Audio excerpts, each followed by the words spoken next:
ఒకటే ఆలోచించండి. రేవంత్ రెడ్డి గారు ఆనాడు ఏమన్నాడు? ఎమ్మెల్యేలు పార్టీలు మారితే రాళ్లతో కొట్టండి అన్నాడు. ఇవాళ ఆయనే పోయి కండువాలు కప్పుతుండు ఇళ్ళకి పోయి. నువ్వేం మాట్లాడినా నువ్వేం చేస్తున్నావు ఇలా ప్రజలు గమనిస్తూ ఉన్నారు. ఇలా రుణమాఫీ విషయంలో కూడా ఏం చేసిండ్రు? కోతలు పెట్టే కార్యక్రమం చేసిండ్రు. నిన్న జీవోలనేమో రేషన్ కార్డు ఆధారంగానే రుణమాఫీ చేస్తాము అని జీవోలో ఇచ్చిండ్రు. అంటే రేషన్ కార్డు ఆధారంగా కుటుంబాన్ని గుర్తిస్తాం, కుటుంబానికి ఒక రుణమాఫీ చేస్తాము అని చెప్పి జీవోలో ఇచ్చిండ్రు. ప్రజల్లో వ్యతిరేకత వస్తే మాటల్లో ఏం చెప్తున్నారు? లేదు లేదు రేషన్ కార్డు అవసరం లేదు, పాస్బుక్ ఆధారంగా చూస్తామని మాటలు చెప్తున్నారు. మాటలు నడవయి కదా, నీ జీవో మార్చు. ఇలా బ్యాంక్ అధికారులు కానీ వ్యవసాయ శాఖ అధికారులు జీవోను ఫాలో అవుతారు తప్ప నీ నోటి మాటలు ఫాలో కారు. జీవోలనేమో రేషన్ కార్డు ఆధారంగా అన్నావు, నోటి మాటలేమో లేలే పాస్బుక్ ఆధారంగా అంటున్నావు. ఇప్పుడు అప్పిచ్చేటప్పుడు నీ రేషన్ కార్డు ఉందా లేదా అని అడగలే, పాస్బుక్ ఉందా లేదా అని చూసి అప్పిచ్చిండ్రు. ఆ పాస్బుక్ ఆధారంగా రుణమాఫీ జరగాలి. నీ జీవోలో ఉన్నటువంటి జీవోను మార్చండి. జీవోను మార్చి రేషన్ కార్డుతో కుటుంబంతో సంబంధం లేదు, పాస్బుక్ ఆధారంగా రుణమాఫీ చేస్తామని మీ నోటి మాటగా చెప్పిన మాటలు మార్చిన కొత్త జీవోలో వచ్చినప్పుడే మీరు నిజంగా రైతులకు మేలు చేసినట్టు, నిజంగా మీరు చెప్పిన మాటలు నిజమైనట్టు. మాటల్లో తీరుగున్నాయి, జీవోలు ఇంకో తీరుగా ఉన్నాయి. పిఎం కిసాన్ నిబంధనలు అమలు చేస్తాను. ఎందుకు పిఎం కిసాన్ నిబంధనలు? నిజంగా ప్రతి రైతుకు, ప్రతి పేద రైతుకు నువ్వు సాయం చేసేది ఉంటే పిఎం కిసాన్ నిబంధనలు ఎందుకు? గతంలో కేసీఆర్ గారు రుణమాఫీ చేసినప్పుడు పిఎం కిసాన్ నిబంధనలు పెట్టలే, రేషన్ కార్డు నిబంధనలు పెట్టలే. ఈ అప్పుడు లేని నిబంధనలు ఇప్పుడు ఎందుకు? అంటే నువ్వు మాటలు ఎక్కువ చెప్పినావు, ఇవాళ కోతలు పెట్టే కార్యక్రమం చేస్తున్నావు.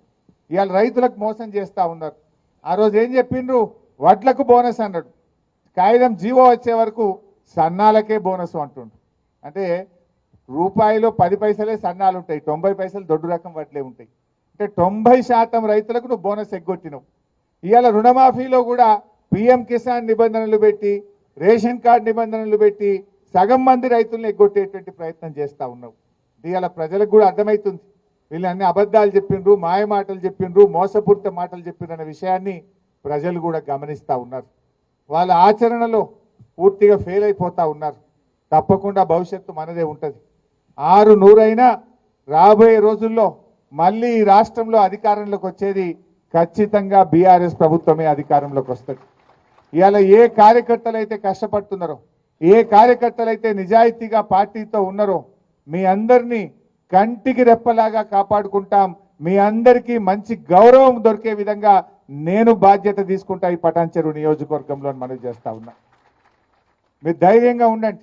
రేపు స్థానిక సంస్థల ఎన్నికలు వచ్చినా, రేపు కౌన్సిలర్లు కానీ, సర్పంచులు కానీ, ఎంపీటీసీలు కానీ, కార్పొరేటర్లు కానీ ఏ ఎన్నిక వచ్చినా మా కార్యకర్తలకు అండగా ఉండి గెలిపించుకునే బాధ్యత నాది అని చెప్పి కూడా నేను కార్యకర్తలకు మనవి చేస్తా ఉన్నా. So be strong. ఖచ్చితంగా మీరు పార్టీతో ఉండండి.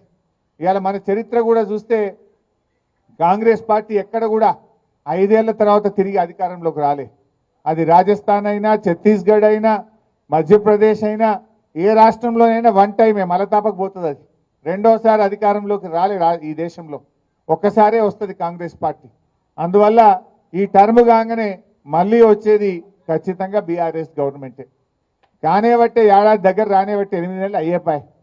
కష్టపడదాం, రేపు స్థానిక సంస్థలోకి వెళ్తాం. కానీ భవిష్యత్తులో కూడా ఎట్టి పరిస్థితుల్లో పార్టీగా మనం ఏమైందంటే వాస్తవానికి ఎంతసేపు డెవలప్మెంట్ మీదనే పనిచేసినాం.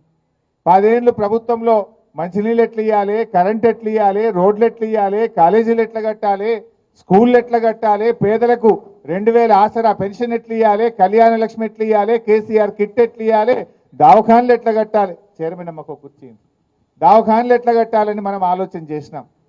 కానీ కొన్ని చిన్న పొరపాట్లు జరిగినాయి. ఇంకా కొద్దిగా కార్యకర్తల గురించి ఆలోచించేది ఉండే, కార్యకర్తల సంక్షేమం గురించి పార్టీ దృష్టి పెట్టేది ఉండే. తప్పకుండా రాబోయే రోజుల్లో కార్యకర్తల సంక్షేమం మీద, నాయకత్వం మీద ప్రత్యేకమైన దృష్టి పెడతాం.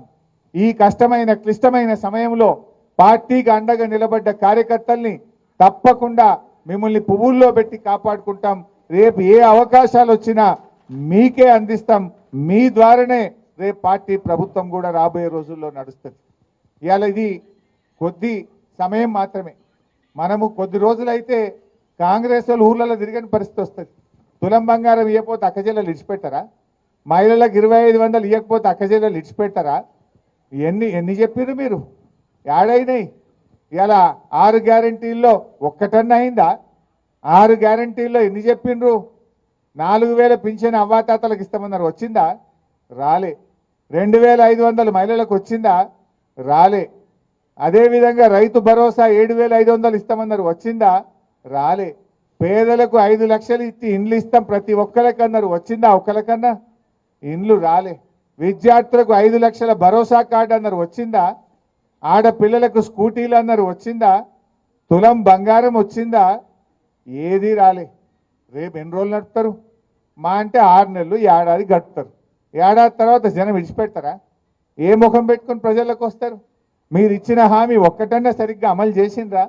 ఏ ఒక్కటి జరిగింది? బస్సు తప్ప అంత తుస్సే. ఆ బస్సులు అన్ని లొలులే.